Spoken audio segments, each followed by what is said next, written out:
Iya, ini adalah sebuah cover pompa bahan bakar, pompa injeksi bahan bakar ya, yang letaknya di tangki. Ini covernya. Letak dari pompa bahan bakar ini untuk kabel kelistrikannya yang digunakan sebagai penggerak pompa. Kalau kita buka, bentuknya akan nampak seperti ini. Di atas cover ini ada tiga terminal. Yang pertama itu ada terminal untuk kabel-kabel, ya. Dimana di sini ada terminal yang akan dihubungkan dengan sistem kelistrikannya yang nantinya akan dihubungkan dengan pompa elektriknya ya. Nah, ini dia. Jadi dihubungkan ke pompa elektrik. Sedangkan yang ini adalah output dari pompa elektrik ya. Nanti di sini outputnya pompa elektrik dihubungkan kemari. Kemudian akan keluar, nah di sini kemari, dan ini dihubungkan dengan saluran di tempat dipasangnya injektor ya, injektor yang di atas silinder head. Sedangkan yang ini adalah aliran balik dari injektor yang berlebihan, nah dikembalikan ke tangki. Nah ini masuk kemari nanti.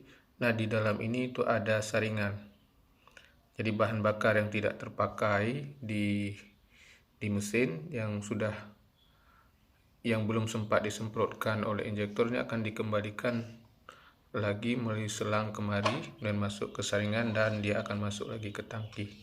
Nah di sini nanti ada posisi saringannya. Nah kenapa ingin saya bahas ini?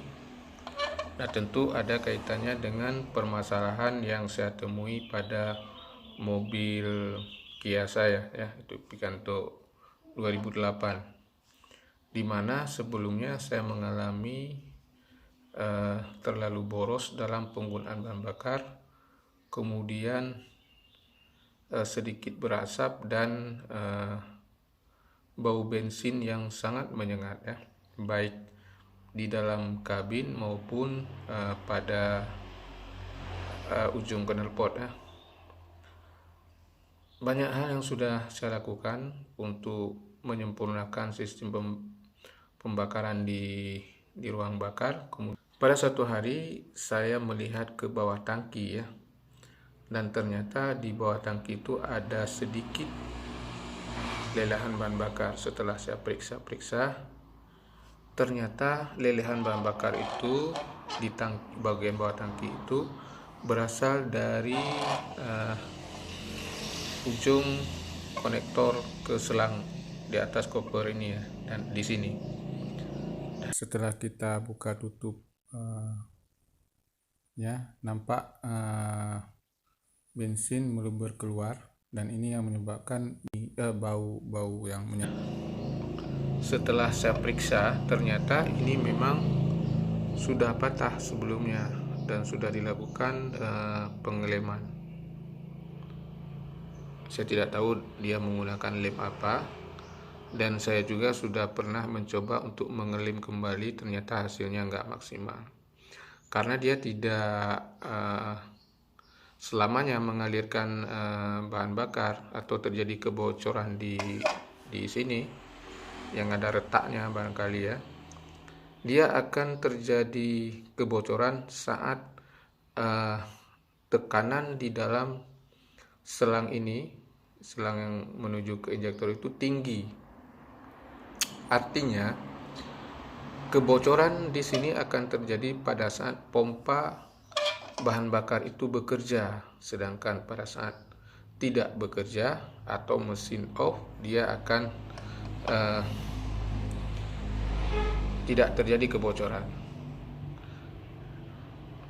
Kemungkinan besar juga kalau kendaraan itu berjalan, karena dia bahan bakarnya selalu terpakai ke injektor, kemungkinan kebocoran juga tidak terlalu besar karena dia terus terpakai.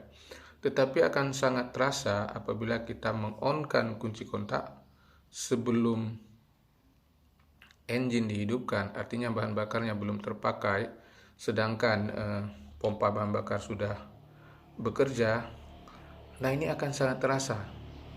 Kebocorannya itu akan lebih besar daripada saat mesin sudah dihidupkan, karena di sini tekanannya besar, tekanan itu belum dilepaskan atau belum dipakai oleh injektor ya. Nah, setelah saya mengganti cover ini, maka permasalahan yang tadi saya sampaikan itu hilang. Nah, saya akan melanjutkan pembahasan ke berikutnya, apa efek atau dampak daripada kebocoran di saluran penyaluran bahan bakar ke injektor dari pompa bahan bakar. Oke, kita simak selanjutnya.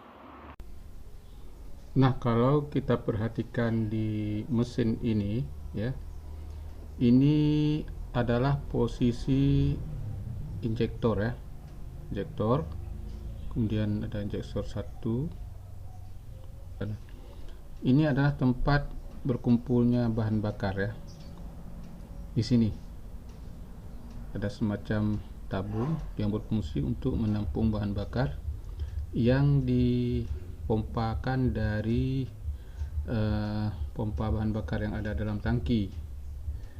Nah, sewaktu-waktu diperlukan, nanti injektor akan menginjeksikannya ke dalam throttle body ya, karena sistem bahan bakar EV mesin ini menggunakan throttle body injection ya, mana bahan bakar itu diinjeksikan oleh injektor pada throttle body, jadi dia akan baru masuk ke ruang bakar melalui katup ya.